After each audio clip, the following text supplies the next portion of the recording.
Hello student, कैसे हैं? Exam आपका चल ही रहा है, कुछ पेपर हो गए हैं और हिंदी का कमिंग 9 दिसंबर को आपका पेपर है। मैंने पेपर से related syllabus, OMR sheet, marking scheme और टाइम मैनेजमेंट का एक वीडियो बनाया है जो बहुत ही इम्पोर्टेंट है, सभी स्टूडेंट्स को देखना चाहिए। जिन्हें नहीं देखा हो वो मेरे चैनल हिंदी उत्थान पर देख लें। आज मैं आपके लिए एक व्याकरण का टर्म 1 कोर्स ए का टर्म 1 का जो 16 मार्क्स का व्याकरण है उसका पूरा रिवीजन का वीडियो क्लास यहाँ पढ़ा रहा हूँ। और इसके बाद में एक क्षितिज के जो 4 चैप्टर्स हैं, नेताजी का चश्मा, बालगोन भगत, सूरदास और तुलसीदास, उन चारों का एक क्लब करके रिवीजन वीडियो बना दिया है, उसको भी आप देख लें। जैसा कि आप सबको मालूम है, टर्म फर्स्ट में जो व्याकरण के साथ साथ पार्ट का में अपठित गद्यांश हैं उस अपठित गद्यांश को आप कैसे करें, बहुत इम्पोर्टेंट है।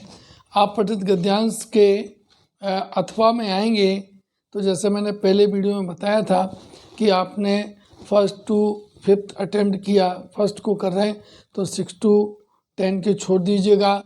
और अगर आप 6 to 10 का सेकंड अनसीन पैसेज कर रहे हैं तो फर्स्ट के आप नॉट अटेम्प्ट में जाएंगे। ऐसे ही अपठित जो पद्यांश हैं, अनसीन पोएम है, उसमें भी 11 to 15 अगर फर्स्ट अटेम्प्ट कर रहे हैं तो वो आप फिल करिएगा और 16 to 20 के आप छोड़ दें। अगर सेकंड वाला आप अटेम्प्ट कर रहे हैं तो आप 11 to 15 छोड़ दें। वो मैं आप बता चुका हूँ, उसको मैं रिपीट नहीं कर रहा हूँ, वो आप देख लें। मुझे तो ये आपको बताना है कि आप पठित को आप सॉल्व कैसे करें। बहुत बड़ी प्रॉब्लम है, अनसीन पैसेज, अनसीन पोएम बहुत बड़ा आता है, समझ में नहीं आता है। तो सबसे शॉर्टकट तरीका इसका ये है कि आप दोनों अपठित मत पढ़िएगा। आप तो जो आपको लगे सरल है थोड़ा देख लें, और जो आपको लगे कि इजी है, आप कर सकते हैं, कॉमन है, उसके सबसे पहले प्रश्नों को पढ़ें। आप कुछ अनसीन पैसेज पढ़ने के पहले आप क्वेश्चंस को पढ़ लें। अगर आपने क्वेश्चंस पढ़ लिए तो आपको अनसीन फटाफट सॉल्व कर लेंगे आप। होता क्या है, मोस्टली स्टूडेंट जो करते हैं वो पहले अनसीन पैसेज पढ़ते हैं, फिर क्वेश्चंस पढ़ते हैं, फिर मैच करते हैं, तो ट्रिपल टाइम आपका जाता है। तो बेस्ट मेथड मैं आपको बता रहा हूँ, शॉर्टकट। आप घर पर प्रैक्टिस कर लें, एग्ज़ाम के पहले 5 पेपर की प्रैक्टिस आपको करना है। ओएमआर सीट फिल करते हुए आप इस मेथड पर करेंगे तो आपको 4 क्वेश्चंस तो तुरंत आपको मिल जाएंगे। एक ग्रामर का जो क्वेश्चन होता है या टाइटल वाला होता है, हो सकता है वो आपको समझ में नहीं आए, तो उसको आप थोड़ा सा समझ करके सही करें। वही पैटर्न आपको अनसीन पोएम में फॉलो करना है कि पहले आप क्वेश्चंस को पढ़ लें, उसके बाद में आप उसको पोएम को पढ़ेंगे तो आपको फटाफट हो जाएगा। ये मैंने एक शॉर्टकट आपके लिए करने का बताया है। एक मैंने पहले भी बताया फर्स्ट वीडियो में कि आप डॉट लगाएं, फटाफट आप बबल्स को डार्क सर्कल करने पर नहीं जाएं, पहले डॉट लगा लें, कंफर्म हो जाएं, फिर आप डार्क सर्कल करेंगे। और जो बॉक्स में ABCD राइट आंसर की लिखना है वो आप जल्दीबाजी मत करें, वो आप बाद में लिखें। इफ़ एनी केस कुछ आपको चेंज करना है तो आपके पास ऑप्शन होना चाहिए, क्योंकि वो जो ABCD है वो फाइनल मानी जाएगी। ओके, नाउ स्टार्ट व्याकरण। रिवीजन कर रहा हूँ मैं डिटेल्स में। अगर टॉपिक आपको पढ़ना है तो मेरे यूट्यूब चैनल पे आके आप एक एक टॉपिक को पढ़ सकते हैं, अदरवाइज बुक्स में भी अवेलेबल है। मैं आपको खाली रिवीजन करवा रहा हूँ थोड़े से टाइम में। वाक्य रचना के आधार पर वाक्य के 3 भेद माने गए हैं। वाक्य में 2 चीज़ें होती हैं, एक होता है उद्देश्य और एक होता है विधेय। एक क्या होता है? उद्देश्य, और एक क्या होता है? विधेय। जिसके विषय में कहा जाता है वह उद्देश्य है, और उद्देश्य के विषय में जो कुछ भी कहा जाता है वह विधेय। राम खाना खाता है, तो राम उद्देश्य हो गया, खाना खाता है विधेय हो गया। ये उद्देश्य और विधेय दो चीज़ें वाक्य में होती हैं।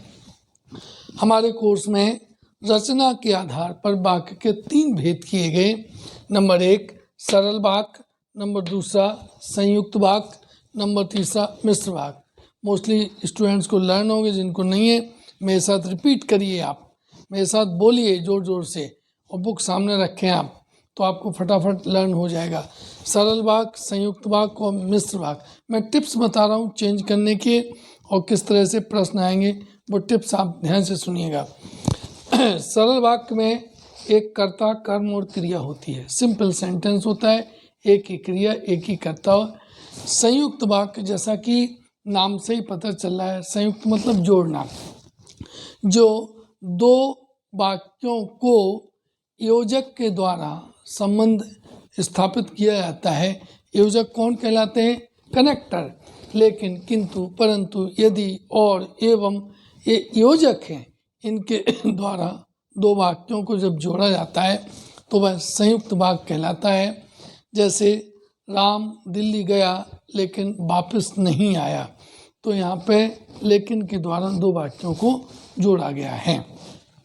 मिश्र वाक्य क्या कहलाते हैं कि मिश्र वाक्य में एक प्रधान वाक्य होता है और एक आश्रित वाक्य होता है। तो दो मिश्र वाक्य में एक सेंटेंस अपने अर्थ को अभिव्यक्त नहीं कर पाता है, वो डिपेंडेड होता है दूसरे के लिए। फॉर एग्जाम्पल मैं आपको बताऊं कि अध्यापक ने कहा कल छुट्टी रहेगी, तो दो सेंटेंसेस हैं, लेकिन अध्यापक ने कहा एक है कल छुट्टी रहेगी, दूसरा है, लेकिन दोनों ही अलग अलग कर दें तो अर्थ को नहीं बता पाते हैं, डिपेंडेड हैं, आश्रित हैं, तो उनको हम मिश्र वाक्य की श्रेणी में डालते हैं। आश्रित उपवाक्य के बहुत सारे भेद हैं, लेकिन मैं यहाँ पे जो एग्जाम में आता है संज्ञा विशेषण और क्रिया विशेषण, ये 3 भेद किए गए हैं। किसके? आश्रित उपवाक्य के कितने भेद किए गए? 3 भेद यहाँ पे किए गए हैं। जैसे संज्ञा वाले में मैं पढ़ लिख कर एक शिक्षक बनूं, मेरे जीवन का लक्ष्य है मैं पढ़ लिख कर एक शिक्षक बनूं, तो यहाँ पर इस संज्ञा के बारे में बताया गया है। दूसरा विशेषण कि वह लड़का जो पेड़ पर चढ़ रहा है, वह लड़का जो पेड़ पर चढ़ रहा है, ये उस लड़के की विशेषता बताई गई है।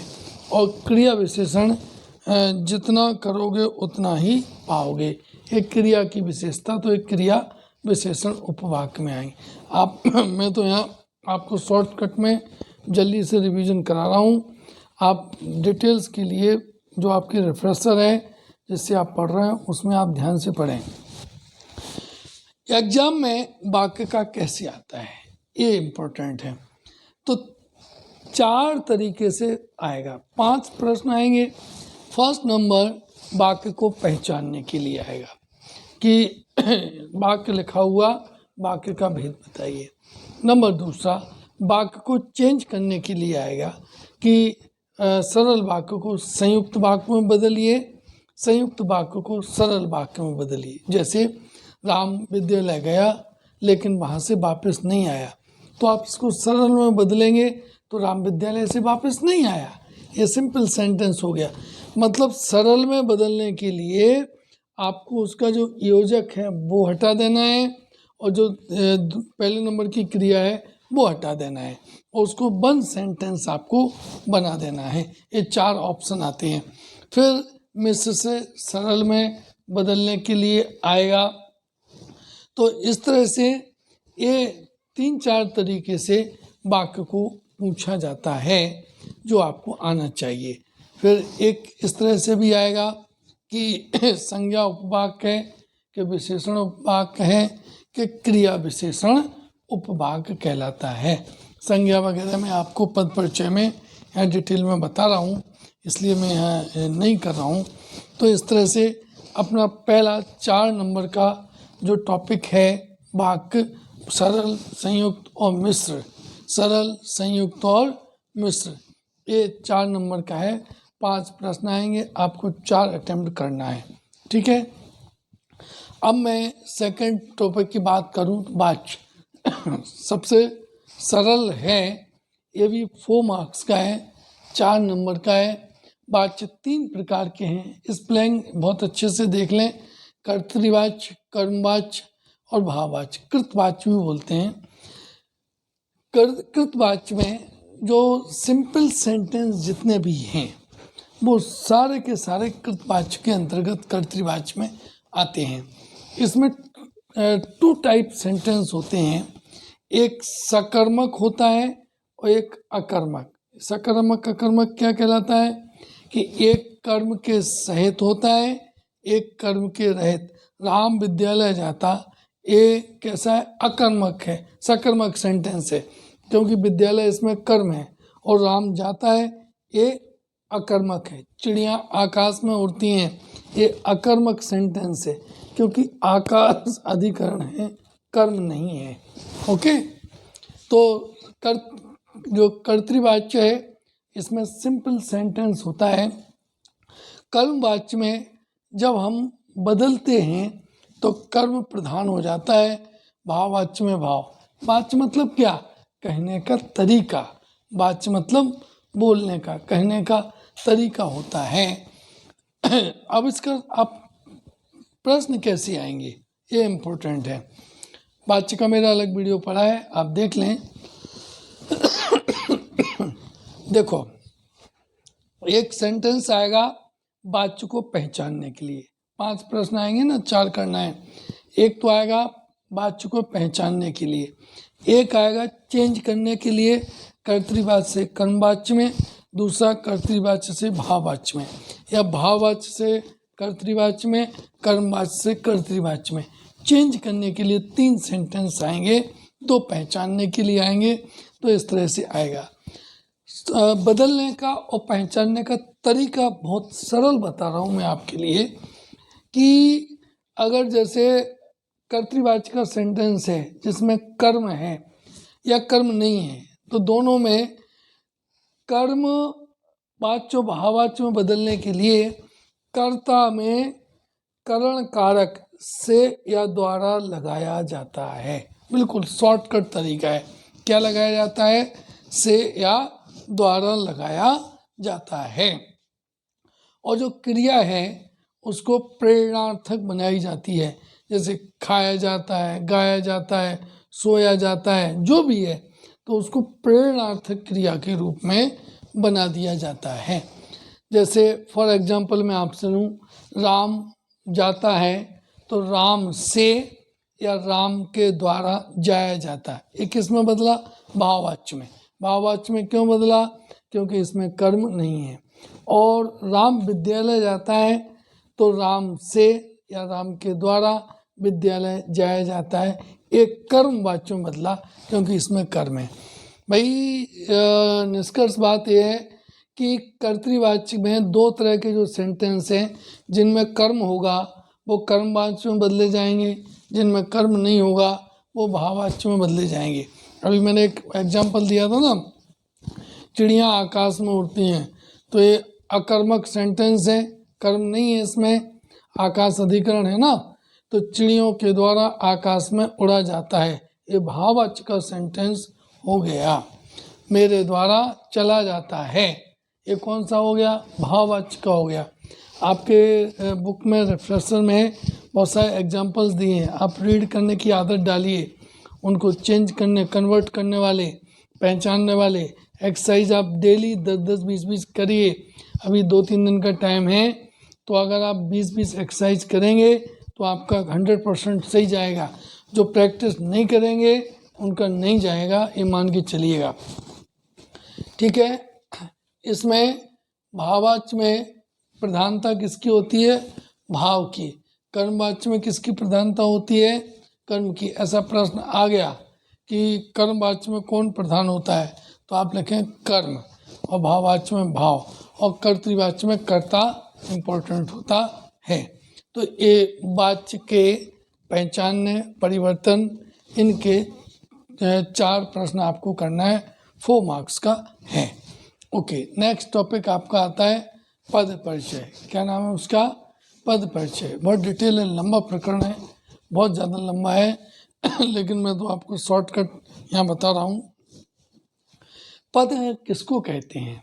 देखो, सबसे पहले बनता है अक्षर, अक्षर के बाद बनता है पद, अक्षर, शब्द, पद, और पद के बाद में वाक्य। यही है प्रोसेस, अक्षर, शब्द, पद और वाक्य। ये प्रोसेस है सेंटेंस मेकिंग का। तो जो पद है वो 2 तरह का है, एक विकारी और एक अविकारी। एक विकारी और एक अविकारी। विकारी में संज्ञा, सर्वनाम, विशेषण और क्रिया, इनको लिया है। अविकारी में क्रिया, विशेषण, समुच्चय बोधक, संबंध बोधक, विस्मयादि बोधक और निपात, इनके लिए लिया गया है। एक प्रश्न आ गया जैसे कि अविकारी पद कौन सा है, क्रिया विशेषण है या संज्ञा है? 3 गलत ऑप्शन आ गए, तो आपको ये थोड़ा सा लर्न करना पड़ेगा। इसमें पद परिचय में मोस्टली जो प्रश्न आते हैं तो एक सेंटेंस लिखा हुआ होता है, उस सेंटेंस में अंडरलाइन मिलेगा कि इस पद का परिचय कीजिए, क्या सही है। पद परिचय में संज्ञा का पूछा जाता है, सर्वनाम का भी पूछा जाएगा, विशेषण का या क्रिया का, किसी का भी वो पूछ सकता है। तो मैं यहाँ पे आपको थोड़ा सा तरीका बता रहा हूँ, आप कुछ ज़्यादा उलझे नहीं, और कम टाइम है तो आप याद भी नहीं कर सकते हो। तो सबसे बढ़िया तरीका तो ये है कि अगर संज्ञा का पूछा, कर्ता का पूछा, तो आपको 4 चीज़ें इंपॉर्टेंट उसमें देखना है। नंबर 1, संज्ञा का भेद क्या है। नंबर 2, लिंग क्या है, वचन क्या है और कारक क्या है। फिर से रिपीट कर रहा हूँ, नोट कर लें, बिल्कुल बहुत इंपॉर्टेंट चीज़ है। संज्ञा, भेद, कारक, वचन, लिंग और पुरुष। पुरुष भी आप कर लें इसके साथ, इसमें पुरुष भी आप ऐड कर लें, कौन सा पुरुष है, ठीक है। जैसे मैं बता दूं आपको, संज्ञा 3 प्रकार की है, व्यक्तिवाचक, जातिवाचक, भाववाचक। संज्ञा कितने प्रकार की है? व्यक्तिवाचक, जातिवाचक, भाववाचक। तो आपके व्यक्तिवाचक में एक व्यक्ति या वस्तु, जातिवाचक में ग्रुप लिया जाएगा, भाववाचक में अच्छा बुरा फीलिंग से बोली जाएंगी। लिंग हिंदी में 2 हैं, एक पुल्लिंग और स्त्रीलिंग। नपुंसक लिंग संस्कृत में होता है, हिंदी में नहीं है। लिखा आ गया पेपर में तो वो राइट मत करिएगा। वचन 2 हैं, एक वचन और बहुवचन। द्विवचन भी हमारे हिंदी में नहीं होता है।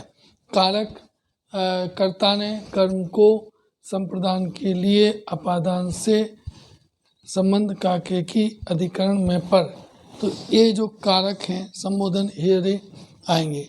पुरुष 3 प्रकार के हैं, कौन कौन से? प्रथम पुरुष, मध्यम पुरुष, उत्तम पुरुष। जब 2 व्यक्ति मिलकर के बात करते हैं तो जो एब्सेंट है, जिसके बारे में बात की जा रही है, वो तो प्रथम पुरुष कहलाता है, वह, वे दोनों इत्यादि। जो सुन रहा है, सर्वनाम के भेद में है ये सारे, जो सुन रहा है वह कहलाता है मध्यम पुरुष, जो बोल रहा है वो कहलाता है उत्तम पुरुष, ठीक है। बोलने वाला उत्तम पुरुष में, हम, इत्यादि। तो यहाँ पे ये जो आप पद परिचय जब कर रहे हैं तो आपके लिए थोड़ा ध्यान रखना पड़ेगा कि जैसे एक एग्जाम्पल दिया मैंने नीचे कि राम विद्यालय जाता है, तो राम का पद परिचय करेंगे तो राम क्या है? व्यक्तिवाचक संज्ञा, एक वचन है, पुल्लिंग है, कर्ता कारक है और प्रथम पुरुष है। ये आपका परफेक्ट वाला हो, जो आंसर इसमें मैच कर जाए वो आप टिक लगा दीजिएगा। दूसरा, अगर पूछा विद्यालय का पद परिचय कीजिए, अगर ऐसा पूछा कि विद्यालय का पद परिचय कीजिए, तो विद्यालय में आपको क्या करना है कि कर्म कारक है, विद्यालय पुल्लिंग है, एक वचन है, ये आपके लिए विद्यालय वाले में करना है। जाता है का पूछा तो थोड़ा सा चेंज हो जाएगा, क्योंकि क्रिया का पूछा है तो सकर्मक है अकर्मक, तो ये सकर्मक क्रिया है, क्रिया भेद है, सकर्मक क्रिया है, पुल्लिंग है, एक वचन है और वर्तमान काल। काल केवल इसमें ही लिखना है और दूसरे में आपको नहीं लिखना है। अब प्रश्न ये है इसमें कि मैंने तो एक बहुत जल्दी स्पीड से आपको बता दिया, लेकिन इतना इजी नहीं है ये।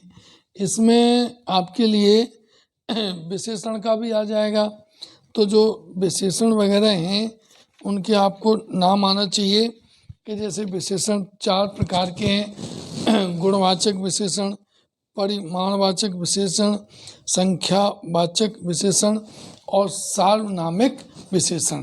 तो इन चारों विशेषणों को आप ध्यान से पढ़ लें।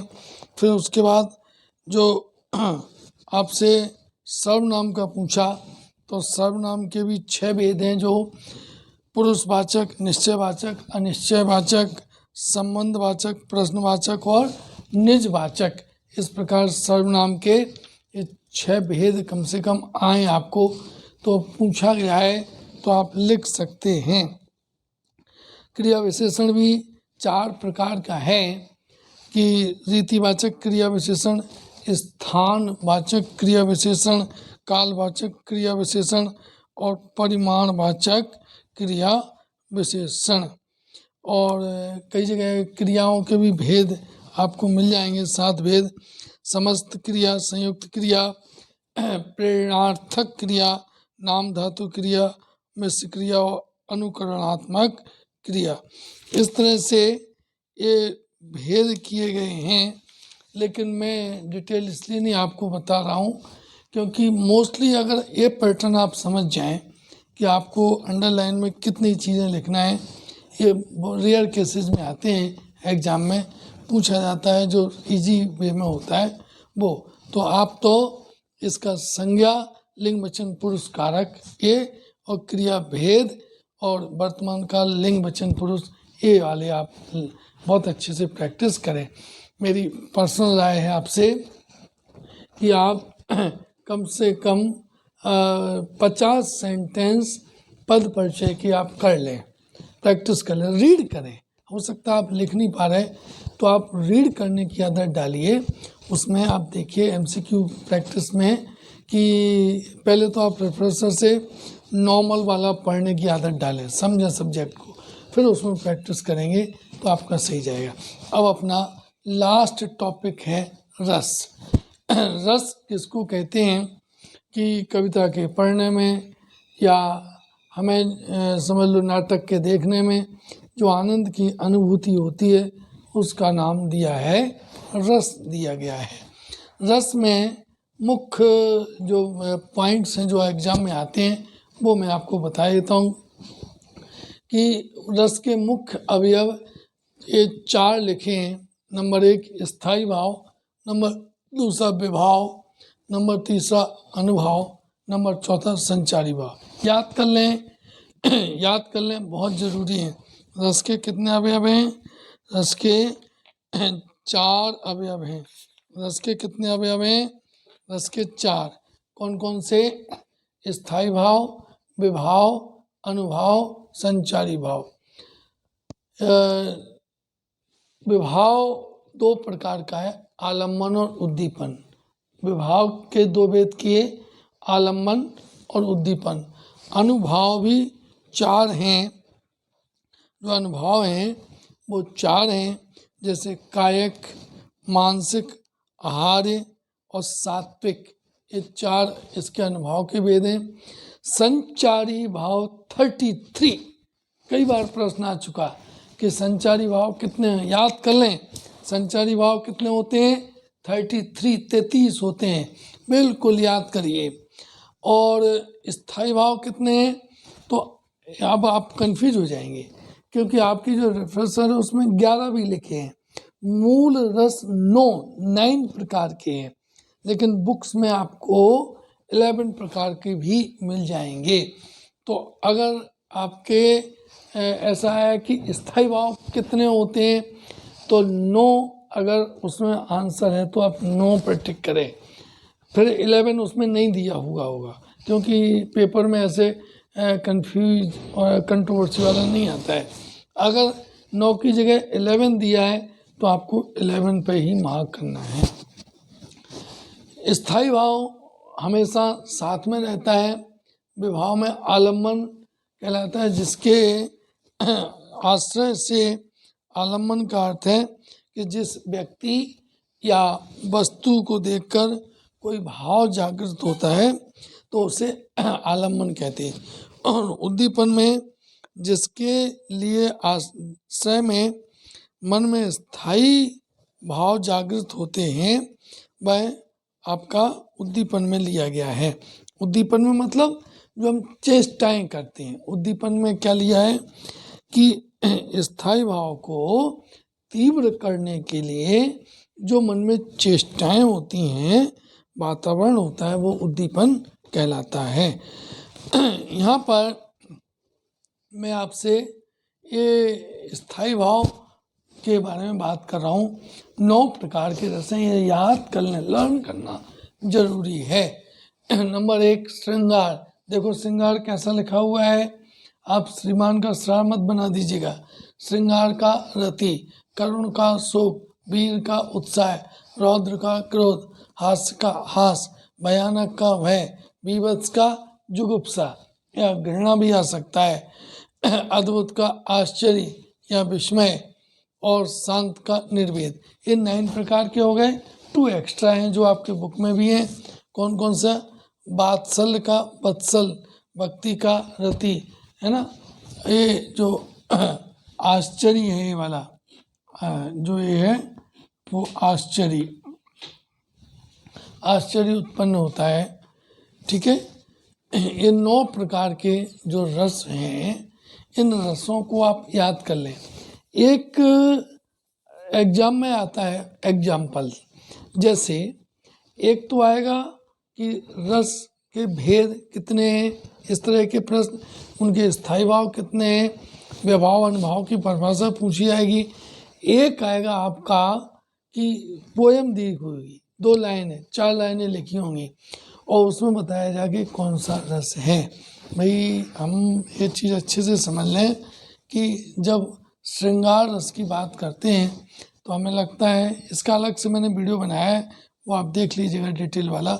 संयोग श्रृंगार और वियोग श्रृंगार, प्रेम की बात करते हैं तो रति की बात करते हैं तो वो श्रृंगार रस में नायिका के सुंदरता का, नायक के सुंदरता का वर्णन, करुण में शोक, करुण नाम से ही पता चलता है, वीर उत्साह, युद्ध क्षेत्र का जो वर्णन है कविता में वो वीर रस की कविता है, क्रोध गुस्सा जिससे आ जाए, वह हास हंसी आए, भयानक एक सीन, खतरनाक सीन क्रिएट किया जाए, भय उत्पन्न किया जाए, विवश जुगुप्सा घृणा उत्पन्न की जाए, गंदगी इत्यादि अंग भंग का वर्णन किया जाए, वह विवश अद्भुत आश्चर्य जिससे उत्पन्न हो, वत्सल और शांत में निर्वेद, जैसे यशोदा हरि पालन झुलावे, ये शांत रस का है। वात्सल्य में वत्सलता, बच्चे का माँ के प्रति, माँ का बच्चे के प्रति भक्ति, जो रीतिकालीन जितनी भी कविताएं हैं वो सारी की सारी भक्ति रस की कविताएं कहलाती हैं। तो इस प्रकार से ये 4 टॉपिक मैंने शॉर्ट में रिवीजन करवाया है। किस किस का? मैंने वाक्य का, वाच्य का, पद परिचय का और रस का। इन टॉपिक्स को आपको डिटेल में देखना है तो आप रिफ्रेशर से पूरा ढंग से पढ़िएगा। मैं तो रिवीजन करवाया केवल, और मैंने भी इसमें वीडियो बना दिए सारे, तो आप भी मेरे चैनल हिंदी उत्थान पे आकर के और एक एक टॉपिक का डिटेल एक एक वीडियो देख लें, तभी आप प्रैक्टिस में आएगा। और मेरा आपसे पर्सनल एडवाइस दे रहा हूँ कि आप हर में 5 पेपर कर लें, टॉपिक को पढ़ें और 50-100 एग्जाम्पल्स अगर आप कर लेंगे, 4 दिन का अपने पास टाइम है तो आप 100% सही जाएगा। आप MCQ प्रैक्टिस करिए, नेट पे भी पढ़ें, रिफ्रेशर में पढ़ें, सब पढ़ें, लेकिन आपको विषय तो समझना पड़ेगा। बिना विषय समझे आप नहीं कर पाएंगे, आपको नाम याद नहीं होंगे, आप नहीं कर पाएंगे, क्योंकि एमसीक्यू में ही सबसे कम मार्क्स आ रहे बच्चों के। मात्रा इधर उधर करके ऑप्शन दे दिया, आपको स्पेलिंग नहीं आती होगी, आप कैसे कर पाएंगे? इसलिए आपको लिख करके प्रैक्टिस करना है। कोई मेरे से क्वेश्चन पूछना हो तो आप मेरे चैट बॉक्स में आप डाल सकते हैं, और मेरा चैनल हिंदी उत्थान आप लाइक शेयर करें, मैक्सिमम फ्रेंड्स को बताएं। मेरा पहला वीडियो नहीं देखा हो, बहुत ही इम्पोर्टेंट वीडियो बनाया मैंने, तो उस वीडियो को आप ज़रूर देख लें, और बेस्ट ऑफ लक, आप बहुत अच्छे से पेपर करें, ये मेरी शुभकामनाएं। नमस्कार।